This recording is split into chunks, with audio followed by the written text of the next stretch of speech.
देवियों, भाइयों, गायत्री का केंद्र। गायत्री मंत्र की सबसे बड़ी विशेषता जो मुझे मालूम पड़ी, सारे का सारा जादू जो उसका मालूम पड़ा,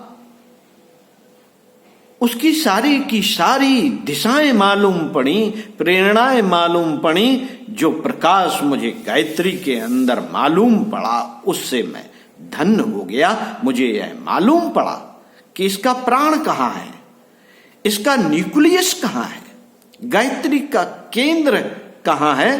केंद्र को मैंने सारे में तलाश किया। जो जर्रा होता है, एटम होता है, हमारे जीवाणु होते हैं, हमारे जीवाणु का एक बीज वाला भाग होता है, बीज वाला, उसको हम ध्रुव केंद्र कहते हैं, न्यूक्लियस कहते हैं, नाभिक कहते हैं। गायत्री का नाभिक कहाँ है?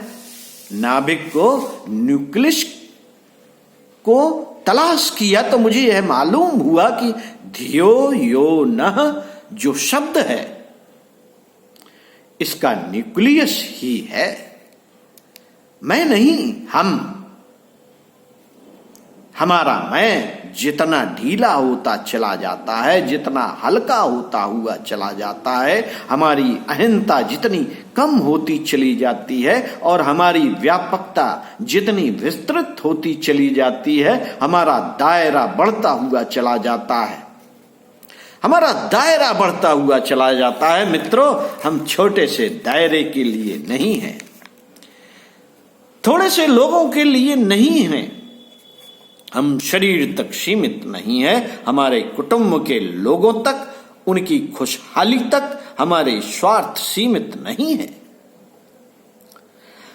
हमारे स्वार्थ सारे विश्व तक व्यापक हो गए, अध्यात्म तक व्यापक हो गए, आस्तिकवाद तक व्यापक हो गए। मानवीय पीड़ा हमारी पीड़ा है, मानवीय पीड़ा हमारी पीड़ा है, मानवीय सुख और शांत हमारी सुख और शांति है। इसलिए ये हमारे स्वार्थ के लिए, और हमें अपनी रोजी रोटी कमानी चाहिए, इसलिए ये हमारे स्वार्थ के लिए हैं और हमें अपनी रोजी रोटी कमानी चाहिए, कपड़े पहनने चाहिए।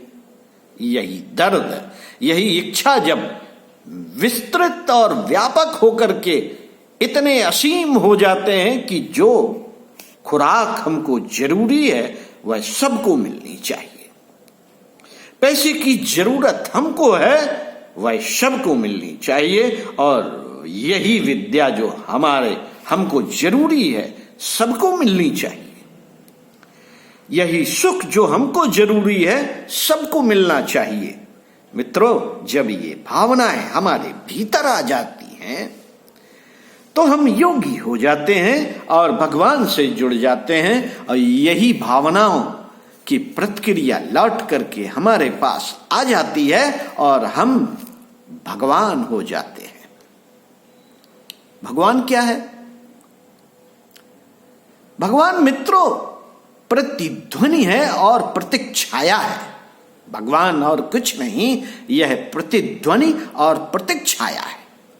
जैसे हमारे विचार होते हैं, जैसी हमारी भावनाएं होती हैं, उसी की प्रतिक्रिया, प्रतिध्वनि गूंज करके हमारे पास आ जाती है। भगवान के जवाब ठीक वही होते हैं जो हमारे जवाब होते हैं।